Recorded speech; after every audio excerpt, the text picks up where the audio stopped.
So I have probably been writing songs since I can remember. I started singing little songs, worshiping Jesus, and I think as time went on, as I grew up, I realized that that was how I connected with Jesus, that it wasn't so much that I was writing songs per se, but that it was like a prayer language for me, that if I was writing songs, it was an indicator usually, or has been an indicator, that I'm connecting with Jesus, that I'm doing life with him, that I'm journeying, that he's speaking to me, that I'm speaking to him.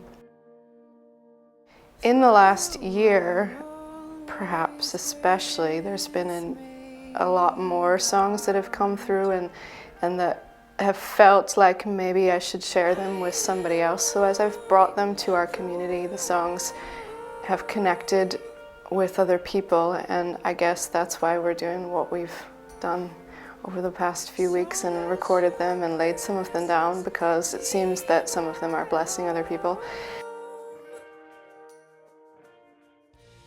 So our church in Belfast City Vineyard is led by myself and my husband.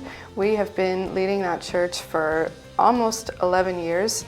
And we took on a small church plant. We came over from Chicago, from the Evanston Vineyard, as interns.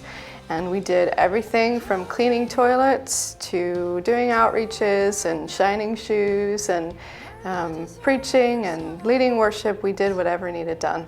And we did that for a year, and then the pastors decided that it was time to move on, and we took over Belfast City Vineyard. And we were young and dumb. And we weren't wise enough to realize how tough it was going to be, and that we really were far too young.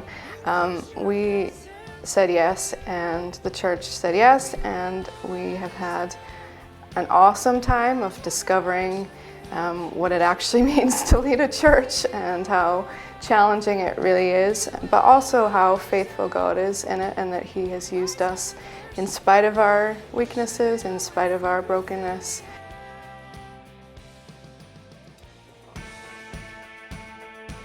Intimacy is such a big value in our movement, and I would say that when we first started out, for us, intimacy was something that was on our information packet of when you joined the vineyard, or it was a sense of if we stick a vineyard sign out front, then intimacy will immediately follow.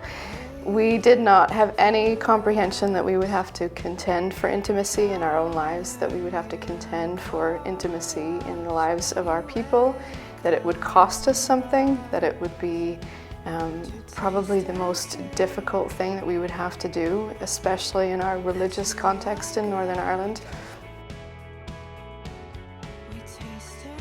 One of the songs, and actually the title of the EP, is The Feast. And intimacy is not just for me by myself with Jesus. It's not that I just have to pursue personal rhythms of intimacy, which I definitely do, and we do.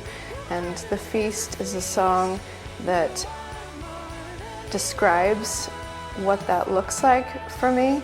The presence of Jesus is like a feast. It's a party, it's a celebration, and it's something that we can do together. And I think there's a common misconception that intimacy is slow and quiet and somber and sweet. Intimacy is so much more than that. It's all of those things, but so much more. And The Feast is it's a celebration song. It's a celebratory intimacy. And I do think that there's something that the Lord wants to say to us in our movement about the banquet that he has prepared, that he has laid out for us, that is ready, that is waiting, that our city is desperate for, our towns are desperate for, our churches are desperate for that kind of encounter with Jesus, to be in his presence in an absolutely life-changing way. That's what we're hungry for. Now we come to feast. This is